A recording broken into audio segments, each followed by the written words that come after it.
नमस्कार, आदाब, सत श्री अकाल, जय हिंद।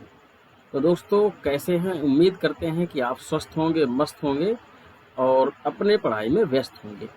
तो चलिए शुरू करते हैं आज का वीडियो। ये लेक्चर काफ़ी खास होने वाला है। हम इसमें एक डेरिवेशंस करेंगे जो विद्यार्थियों को काफ़ी मुश्किल लगता है। उस मुश्किल को हम बड़े ही आसान तरीके से आपको समझाने का प्रयास करेंगे। तो चलिए शुरू करते हैं आज का वीडियो।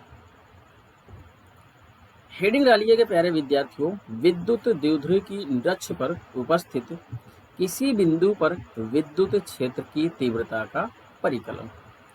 तो यहाँ पे लिखिएगा, माना AC एक वैद्युत द्विध्रुव है।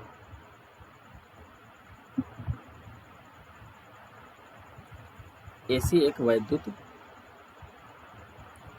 द्विध्रुव है जिसके केंद्र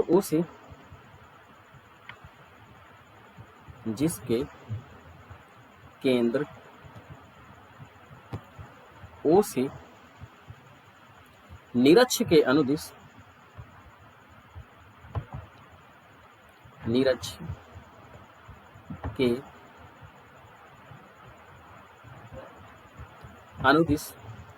R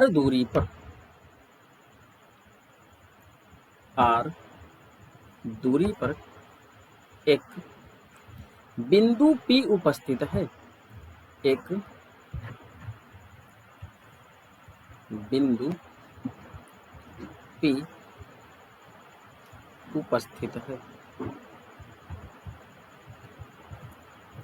जहां परिणामी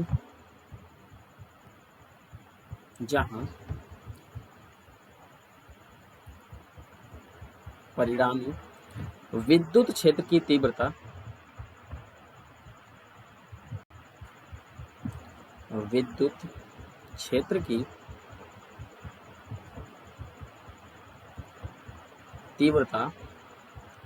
ज्ञात करनी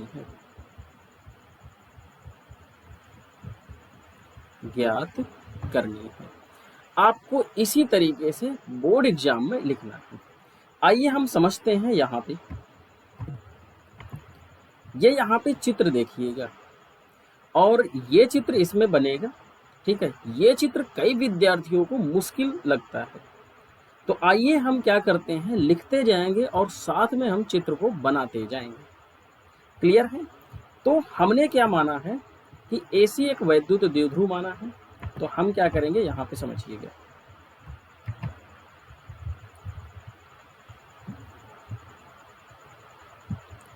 यहाँ पे हम AC एक वैद्युत द्विध्रुव मानते हैं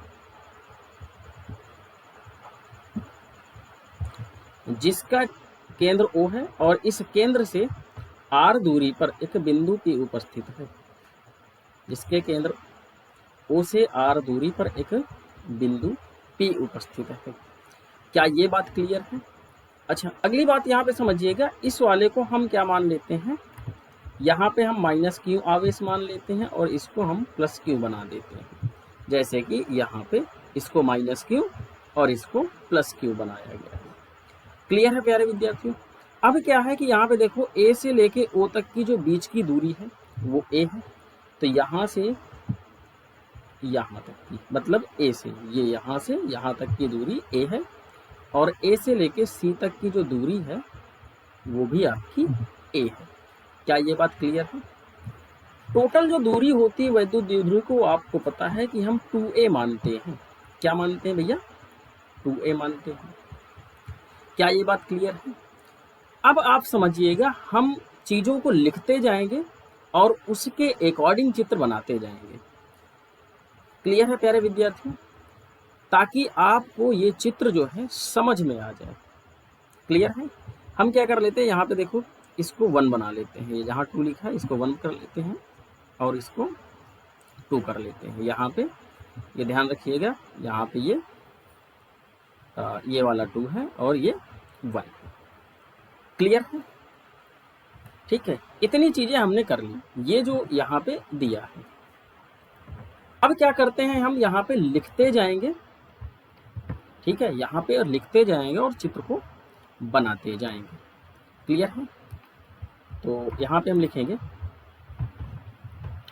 माइनस क्यू आवेश के कारण, आवेश के कारण बिंदु P पर, बिंदु P पर वैद्युत क्षेत्र की तीव्रता,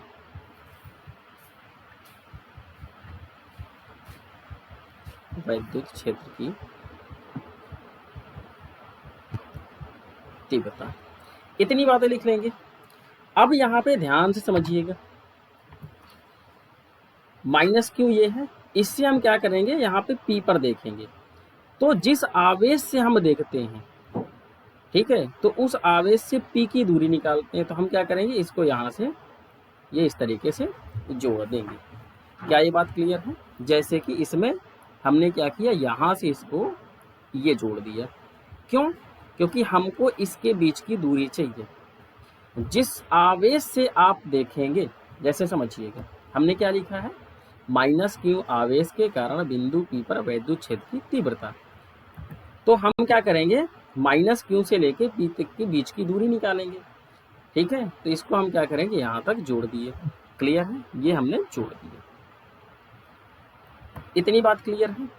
अब समझिएगा, अब आपको पता है कि जब हम माइनस क्यू आवेश के कारण बिंदु P पर वैद्युत क्षेत्र की तीव्रता देखते हैं, तो वैद्युत क्षेत्र की जो तीव्रता होती है वो किस दिशा में होगी, तो वो होगी आपकी उसी की दिशा में। तो इसको हम मान लेते हैं E1।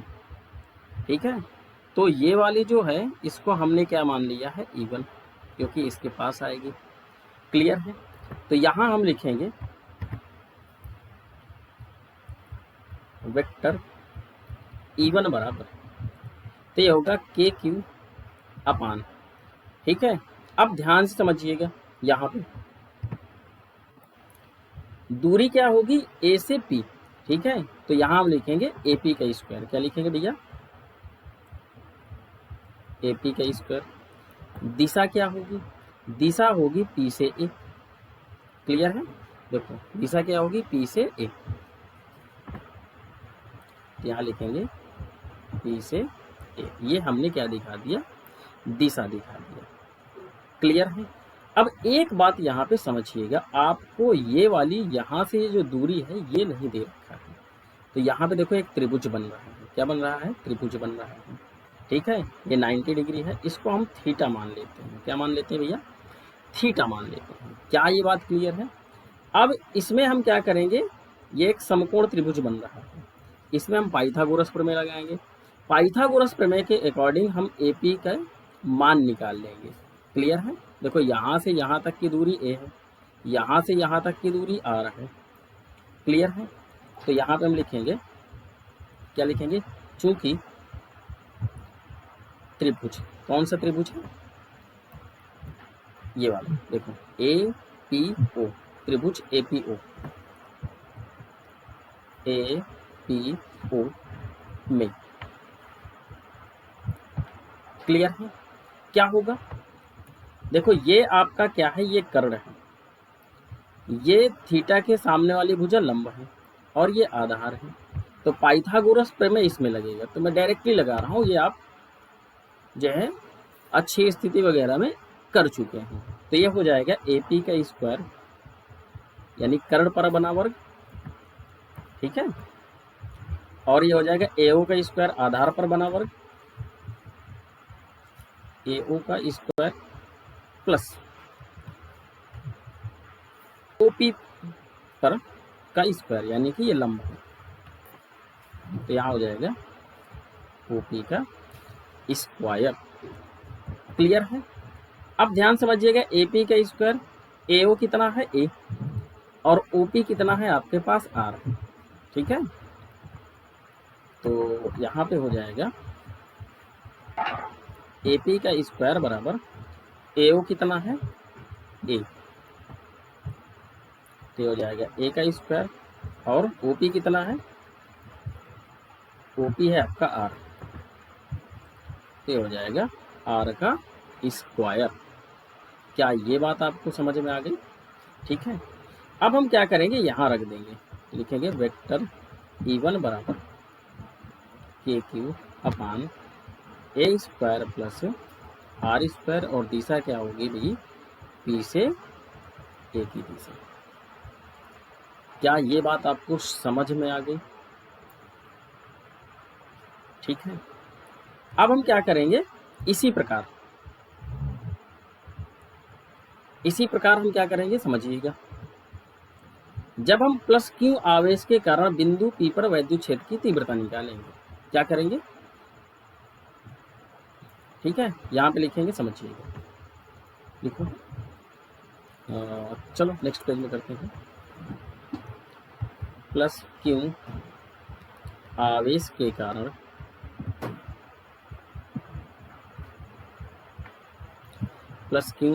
के कारण बिंदु P पर वैद्युत क्षेत्र की तीव्रता।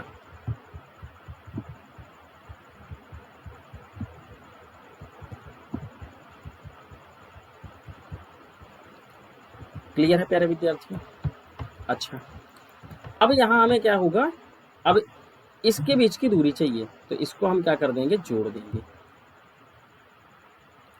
जैसे कि इस चित्र में दिखाया गया है। Q को हमने किससे जोड़ दिया, P से, क्योंकि इसके बीच की दूरी चाहिए। जिस आवेश से देखेंगे, ठीक है, जैसे प्लस Q के कारण हम बिंदु P पर वैद्युत क्षेत्र की तीव्रता निकाल रहे हैं, तो क्या होगा, यहाँ पे हमको इसकी दूरी चाहिए। क्लियर? और समझिएगा, वैद्युत क्षेत्र की तीव्रता की दिशा क्या होगी, इससे दूर जाएगी, क्योंकि प्लस Q आवेश के कारण है। तो इसको आप ऐसे यहाँ पे बना सकते हैं, ठीक है, ये दूर जा रही है, यहाँ पे दिखा सकते हैं कि ये दूर जा रही है, इसको आप नाम दे दीजिएगा E2। क्या नाम दे दीजिए, E2। ये ऐसे जा रही है, ये वाली, ठीक है, ये क्या है, E2। क्या इतनी बात आपको क्लियर है? अच्छा, अब आइए यहाँ पे समझिएगा, लिखेंगे वेक्टर E2 बराबर KQ अपान, ठीक है, क्या हो जाएगा,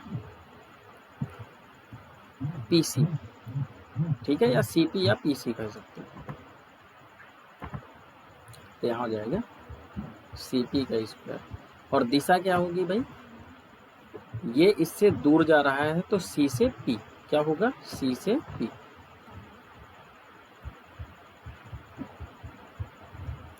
क्लियर है प्यारे विद्यार्थी? अच्छा, अब हम क्या करेंगे समझिएगा,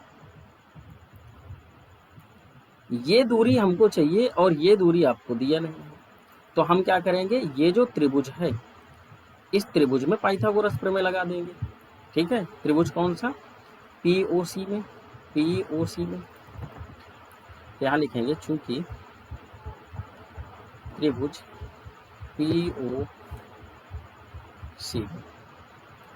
ठीक है, तो ये क्या हो जाएगा समझिएगा, ये आपका है कर्ण, ठीक है। अब ये थीटा कैसे आता है आपको समझाता हूं, ठीक है, ये कर्ण है, ये लंब है और ये आधार है, तो ये हो जाएगा CP का स्क्वायर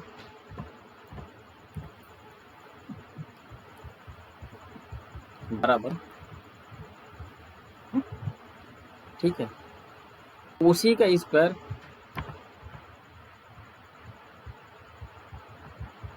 प्लस, और ये हो जाएगा PO का स्क्वायर, क्या हो जाएगा, PO का स्क्वायर। इनके मान रख देते हैं, तो ये हो जाएगा CP बराबर, OC आपको कितना दिया है, OC दिया है A, कितना दिया है भाई, A, तो हो जाएगा A का स्क्वायर प्लस PO कितना दिया है, और PO दिया है आपको R, ठीक है, यहाँ पे, तो ये हो जाएगा R स्क्वायर। अब एक बात आप ध्यान से समझिएगा, जो CP है, यहाँ पे स्क्वायर रहेगा, जो CP है वो A square plus R square है, और जो आपका AP है, ठीक है, AP square A square plus R square, अगर स्क्वायर को इधर लाओगे तो रूट चढ़ जाएगा, ठीक है, सेम चीज इसमें है, तो आप देख रहे हो कि क्या है, यहाँ पे समझिए, आप देख रहे हो कि क्या है, जो सीपी है, ठीक है, और आपका ये सीपी हो गया, ये एपी हो गया, ये दोनों के दोनों क्या है, बराबर है। जब बराबर होंगे, ठीक है, तो आप यहाँ पे समझिएगा, इस चित्र में ये दोनों बराबर हैं, तो ये भुजा और ये भुजा क्या हो गई, बराबर। तो इनके सामने के कोण भी क्या होंगे, बराबर। अगर ये थीटा है तो ये भी थीटा हो जाएगा। क्या ये बात क्लियर है? क्यों? क्योंकि ये समद्विबाहु त्रिभुज बन गया, ठीक है। क्या बन गया भाई? समद्विबाहु त्रिभुज बन गया। क्लियर इतनी बात? अच्छा, यहाँ तक तो आपको समझ में आ गया।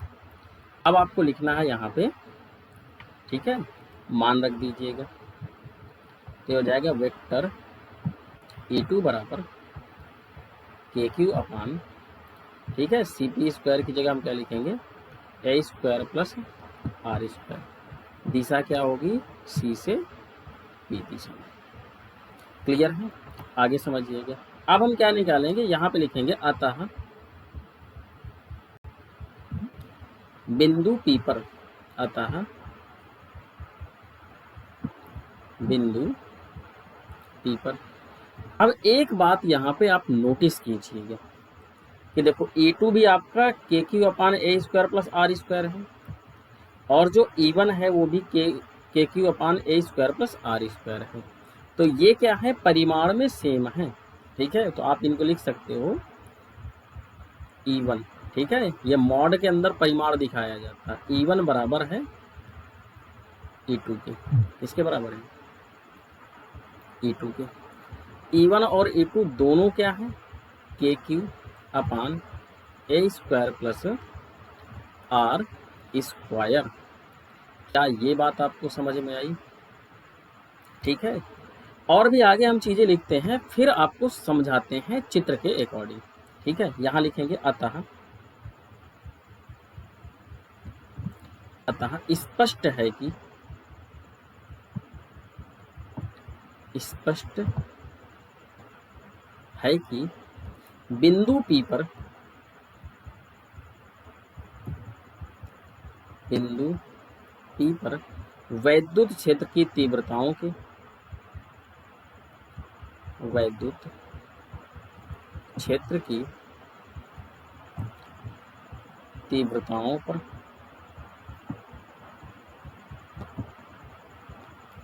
वैद्युत क्षेत्र की तीव्रताओं के करिएगा यहाँ पे, ठीक है।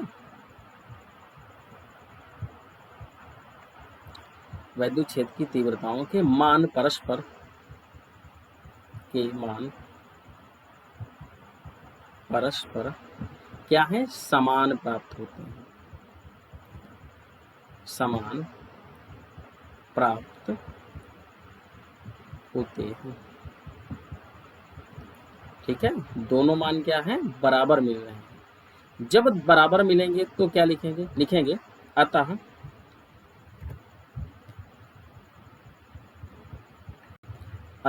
बिंदु P पर, अतः बिंदु P पर परिणामी तीव्रता, परिणामी तीव्रता ज्ञात करने हेतु, ज्ञात करने हेतु वेक्टर E1 व वेक्टर E2 को, वेक्टर E2 को क्षैतिज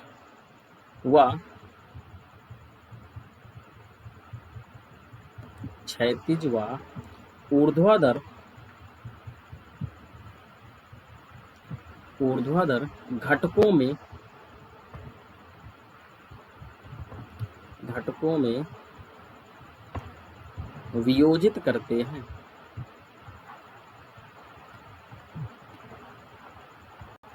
वियोजित करते हैं,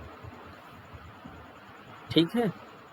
अब समझिएगा यहाँ पे, यहीं पर मेन मुद्दा है, ठीक है। समझो, हमने क्या किया है, देखा है कि E1 और E2 जो है परिमाण में वो सेम आ रहे हैं दोनों की वैल्यू। जब सेम आएंगे तो क्या होगा, बिंदु P पर परिणामी तीव्रता ज्ञात करने के लिए हमें क्या करना होगा, E1 और E2 को क्षैतिज और ऊर्ध्वाधर घटकों में विभाजित करना होगा या वियोजित करना होगा। अब ये क्षैतिज और ऊर्ध्वाधर घटक क्या हैं, आइए समझते हैं इसको चित्र से।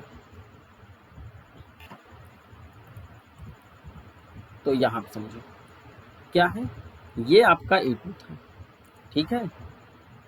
तो इनके हमको क्या निकालने हैं, परिणामी तीव्रता निकालनी है। क्लियर है। अब ध्यान से समझिएगा, यहाँ पे हम इसके अकॉर्डिंग, ये वाले के अकॉर्डिंग इस तरीके से परिणामी निकालेंगे, ठीक है। अब ध्यान समझो, यहाँ पे हम देख पा रहे हैं कि ये जेड की आकृति बन रही है, ये, ठीक है। इसमें समझाऊं, चलो इसमें समझ लीजिएगा, ये जेड की आकृति है।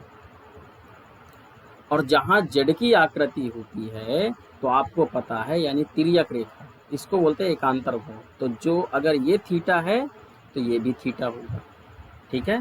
तो ये वाला भी होगा क्या, थीटा हो जाएगा। क्या ये बात क्लियर है। अब ध्यान समझिए कि यहाँ पे समांतर है, किसके समांतर, इसके, ठीक है। तो यहाँ पे ये तिर्यक रेखा है, तो ये वाला जो कोण है थीटा, ये कोण बराबर होंगे। इन कोणों को हम क्या कहते हैं, संगत कोण कहते हैं। क्या कहते हैं भाई, संगत कोण। तो ये भी थीटा होगा। क्या ये बात आपको क्लियर है। उम्मीद करता हूं कि आपको बातें समझ में आई होंगी, ठीक है। देखो, अगर आपको ये चीज समझ में आ गई है तो सारी की सारी चीजें समझ में आ जाएंगी। अब जिधर थीटा होता है, ये आपको पता है कि जो घटक होते हैं, ठीक है, सदिश में, वो कास होगा। तो इसका नाम कर दो, ये वाला जो घटक है इसका नाम हो जाएगा E1 कास थीटा। ये वाला जो घटक है इसका नाम हो जाएगा भाई E1 कास थीटा, ठीक है, दिख रहा है। चलो मैं इसको, ये जो घटक है इसका नाम है E1 कास थीटा, जिसको यहाँ पे दिखाया गया है। ये किस घटक की बात कर रहा है, ये वाले घटक की बात कर रहा है। क्लियर। और इसमें क्या है, ये E2 वाला है, तो इसमें हो जाएगा यहाँ पे E2 कास थीटा। क्या हो जाएगा, देखो ये घटक की बात है तो यहाँ पे दिखाया गया है, तो मैं इसको यहाँ दिखा देता हूँ आपको समझाने के लिए, E2 कास थीटा, ठीक है। देखो ये तो हो गया E1 कास थीटा। चलो यहाँ पे E1 कास थीटा, ठीक है, ये वाला। और ये जो घटक है इसका नाम है E2 कास थीटा। क्लियर। अब इसके विपरीत जो घटक होते हैं, यानी थीटा के इस साइड में, तो ये साइन बनेगा। क्या बनेगा, ये भी थीटा ही रहेगा। तो ये वाला जो घटक बना है इसका नाम कर दो E2 साइन थीटा। क्या नाम होगा, E2 साइन थीटा, ये जैसे, ठीक है। और जो ये घटक बनेगा इसके ये विपरीत है, तो ये बन जाएगा आपका E1 साइन थीटा। मैं इधर लिख रहा हूँ E1 साइन थीटा। ये वाला क्या है, ये जो है इसका नाम है E1 साइन थीटा, यहाँ पे इस चित्र में दिखाया गया है, ठीक है। अब देखो ये है ऊर्ध्वाधर घटक, ठीक है। क्या है, ऊर्ध्वाधर घटक। और ये वाला है क्षैतिज घटक। क्या है, क्षैतिज घटक। ध्यान रखिएगा, ये जो लाइन है ये क्षैतिज घटक कहलाता है। क्लियर है इतनी बातें, ठीक है। अगर आपको ये चीज समझ में आ गई है तो समझिएगा बिल्कुल आसान मामला है। अगर आपको ये बात नहीं समझ में आई है तो फिर आपको मुश्किल होगी। क्लियर है। उम्मीद करता हूं कि आपको ये बात समझ में आ गई होगी। क्लियर। तो यहां हम लिखेंगे, चलो ठीक है, इतना हमने कर लिया। तो लिखेंगे, क्या लिखेंगे भाई, लिखेंगे अतः ऊर्ध्वाधर, अतः ऊर्ध्वाधर घटकों के कारण, घटकों के कारण परिणामी तीव्रता,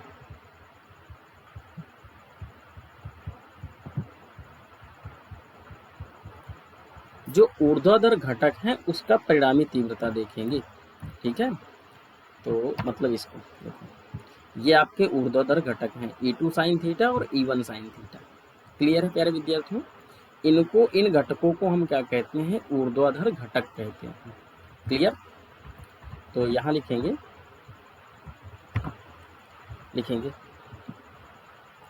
ये परिणामी तीव्रता निकाल रहे हैं, तो E बराबर हो जाएगा E1 sin theta minus E2 sin theta. ध्यान से समझिएगा, क्या होगा कि अगर सदिश जो है ये इधर जा रहा है, इसकी दिशा इधर है, तो क्या हो जाएंगे? घट जाएंगे। क्या हो जाएंगे? घट जाएंगे। ये अपोजिट डायरेक्शन में है, ध्यान रखिएगा इस बात को। ठीक है, अगर अपोजिट डायरेक्शन में होंगे तो वो सदिश क्या हो जाएंगे? घट जाएंगे। क्लियर है? तो यहाँ पे देखो, अब ध्यान समझिएगा, चूंकि जो E1 है वो बराबर है E2 के। क्लियर? तो समझिएगा, हम क्या कर सकते हैं, जहाँ E1 है वहाँ E2 रख दें, तो ये हो जाएगा E बराबर, E1 की जगह आप E2 रख दीजिएगा, तो E2 sin theta minus E2 sin theta. क्यों बराबर है? आपने यहाँ पे परिमाण जो निकाला था ना, कहाँ गया ये, KQ/A² प्लस R²। अब आप ये मान रखिए अथवा ना रखिए, कोई दिक्कत नहीं है, रखना है तो रख भी सकते हैं, KQ/A² प्लस R², यहाँ पे उठा के।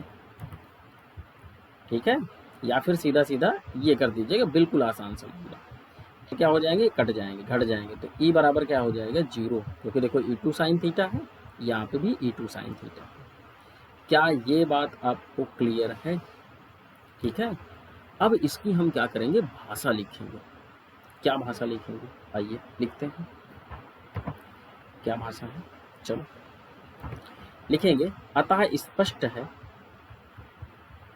अतः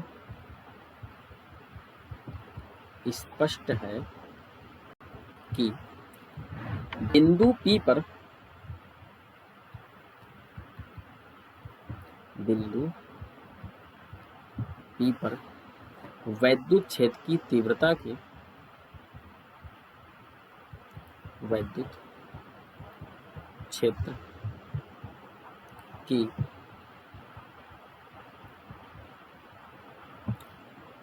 तीव्रता के ऊर्ध्वाधर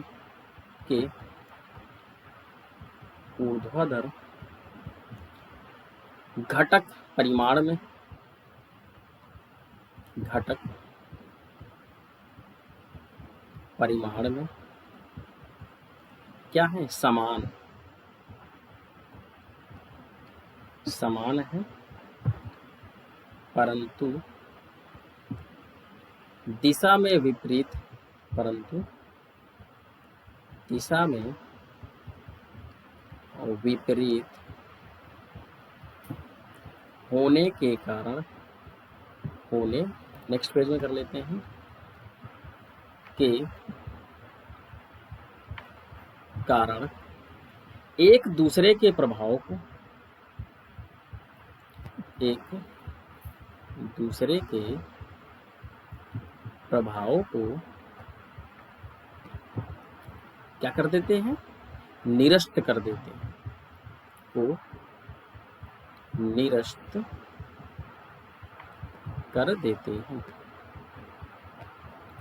ठीक है, जो बात मैंने आपको समझाई थी उस बात को हमने क्या कर दिया? यहाँ पे लिख दिया। ठीक है, क्या होंगे? परिमाण में तो समान है, परंतु दिशा इनकी क्या है? अपोजिट, उल्टा। ठीक है, एक की दिशा इस साइड में है, एक की दिशा इस साइड में है। ठीक है, मतलब एक की दिशा इस साइड में है और दूसरे की इस साइड में है। क्लियर? तो ये क्या हो जाएंगे? निरस्त हो जाएंगे। ठीक है, यहाँ पे लिखेंगे जबकि,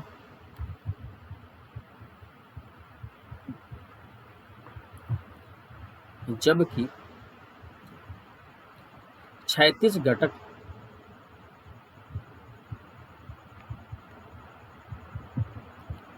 क्षैतिज घटक एक ही दिशा में, एक ही दिशा में होने के कारण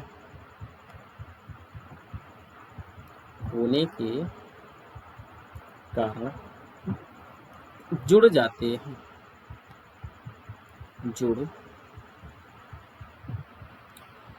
हैं तथा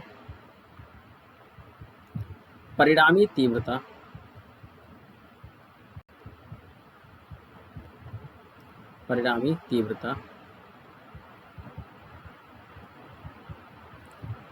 प्रदान करते हैं।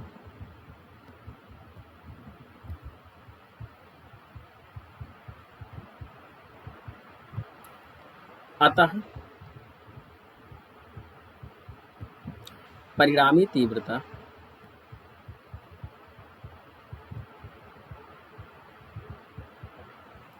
अब इसकी हम परिणामी तीव्रता देखते हैं। देखो क्षैतिज घटक एक दिशा में है। कैसे एक दिशा में, समझिए। ये यहाँ पे इसको बोलते हैं क्षैतिज घटक, इनकी दिशा एक तरफ है। तो ये क्या हो जाएंगे, ये जुड़ जाएंगे। क्या हो जाएंगे, जुड़ जाएंगे। तो इसी चीज को हम यहाँ करेंगे। ठीक है, तो ये हो जाएगा, लिखिएगा वेक्टर ए बराबर, ये होगा E1 cos theta plus E2 sorry यहाँ पे cos थीटा होगा, cos थीटा। ठीक है, क्या ये बात आपको समझ में आई? अब समझिएगा, यहाँ पे लिखेंगे चूंकि E1 बराबर है E2 के। ठीक है, क्या है, E1 बराबर है E2 के, किसमें, परिमाण में। ठीक है, तो ध्यान समझिएगा। तो हम क्या करेंगे, E1 की जगह E2 रख देते हैं या E2 की जगह E1 रख देते हैं। क्लियर? तो यहाँ हो जाएगा वेक्टर E बराबर, ठीक है, समझिएगा, E1 और E2 क्या है, आपस में परिमाण में बराबर हैं। तो E1 की जगह हम E2 रख सकते हैं या फिर E2 की जगह हम E1 रख सकते हैं, आपकी इच्छा।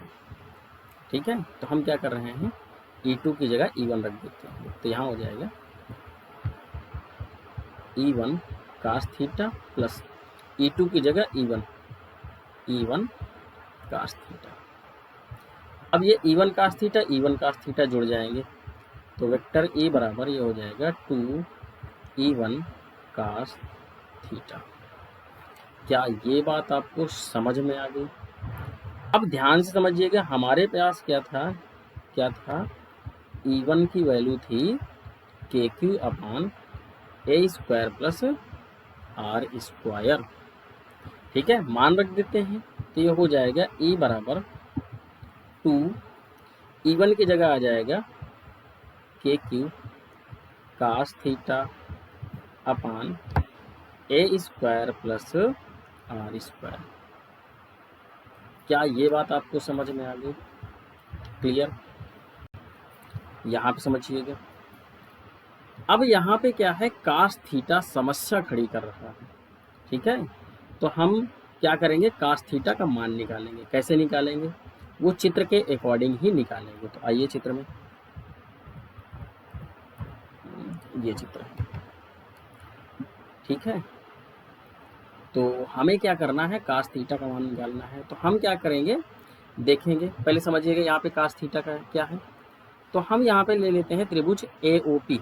कहाँ है, A, ठीक है, OP, ये वाला थीटा। ठीक है, तो ये क्या होगा, ये हो जाएगा आधार बटे कर्ण। क्या हो जाएगा, आधार बटे कर्ण। ठीक है, तो यहाँ लिखेंगे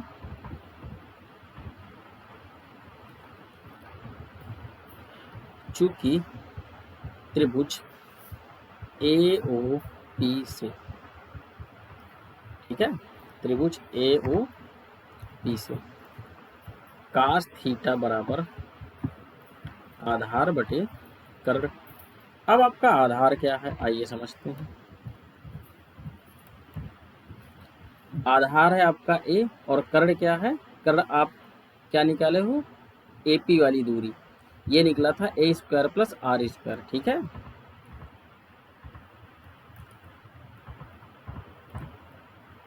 तो समझिएगा, ये हो जाएगा कास थीटा बराबर ए, और कर्ण क्या है, एपी।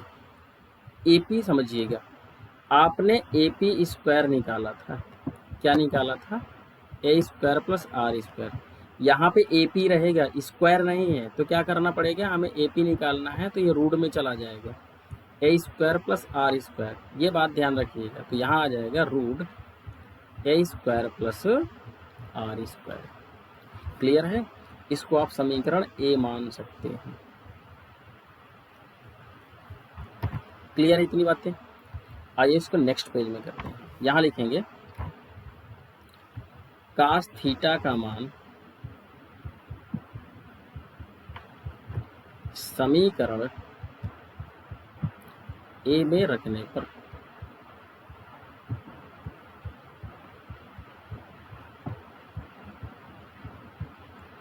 ठीक है। तो हमारा ये है समीकरण 2k/q, ठीक है।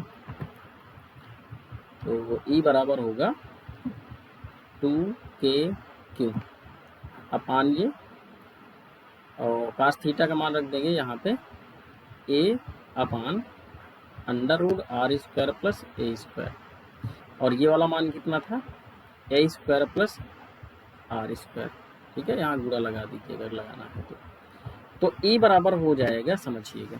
अब हम क्या करेंगे, इसको देखेंगे, क्या देखेंगे भाई, ठीक है।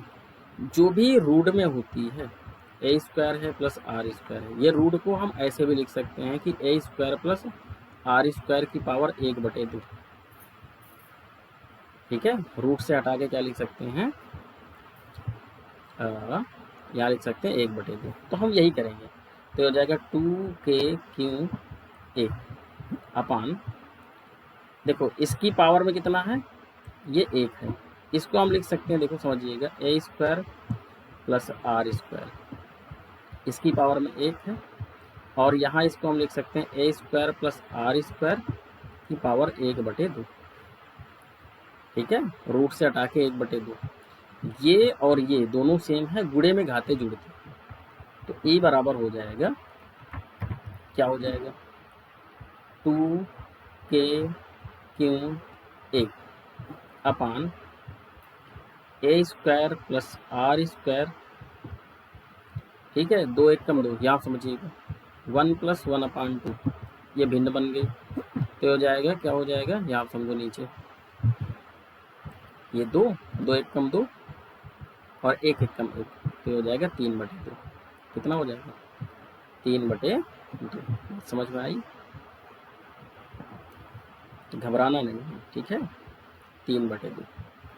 अब हम क्या करते हैं, यहाँ पे समझिएगा, हमें यहाँ पे P बनाना है, वैद्युत द्विध्रुव आघूर्ण बनाना है, क्या करना है, तो हम क्या करेंगे, इसको लिख सकते हैं E बराबर, ठीक है, हम लिखेंगे Q × 2A × K, ठीक है, यही तो है वैद्युत द्विध्रुव, और अपान में ए स्क्वायर प्लस आर स्क्वायर की पावर 3/2, ठीक है। समझ पा रहे हो, इसको नेक्स्ट पेज में करते हैं। तो ये हो जाएगा E बराबर, ये बन जाएगा P, क्या बनेगा, P, ठीक है, और ये है K upon A square plus R square की पावर 3/2। इसको हम ऐसे लिख सकते हैं कि E बराबर KP upon A square plus R square की पावर 3/2, ठीक है। अब हम क्या करेंगे, इस बात को आपको ध्यान से समझना है, जब हम ऊपर वाला ए खत्म कर देंगे, यानी कि P बना लेंगे, कहने का मतलब P बना लेंगे, तो हम क्या करेंगे, R की तुलना में ए को नगण्य मान लेंगे, ठीक है। तो यहाँ लिखेंगे यदि R जो है वो बहुत बड़ा है, किससे, ए से, तो बहुत बड़ा होने का मतलब है कि नगण्य मान लीजिएगा, ठीक है, बहुत छोटा है ए R की तुलना में, तो ये हो जाएगा E बराबर KP upon R square plus 0, नगण्य मानने का मतलब है 0 0 0 0, ठीक है। ये मैंने आगे पीछे कर दिया, कोई दिक्कत नहीं, अगर आपको परेशानी हो रही है यहाँ 0 कर लो, और यहाँ हो जाएगा आर स्क्वायर की पावर 3/2, इसके अकॉर्डिंग, तो ई बराबर हो जाएगा KP अपॉन आर स्क्वायर इन, ठीक है, ऐसे ही कर लो भाई, 3/2। तो 2 से 2 कैंसिल आउट, क्लियर है। तो ई बराबर आएगा KP अपॉन आर क्यूब, कितना आएगा, ई बराबर KP अपॉन आर क्यूब। बस यहीं तक करना था। ये आपका भाई निरक्ष वाली चीज आ गई, ठीक है, क्लियर इतनी बातें, बस आपको ध्यान से समझना है, ठीक है। वीडियो को आराम से देखिएगा और खुद से लगाने का प्रयास कीजिएगा, तभी आपको बेहतर समझ में आएगा। उम्मीद करता हूँ कि आपको ये वीडियो अच्छा लगा होगा। वीडियो अच्छा लगा है तो लाइक करें, शेयर करें और चैनल में नए हैं तो चैनल को सब्सक्राइब करें। Thanks for watching video.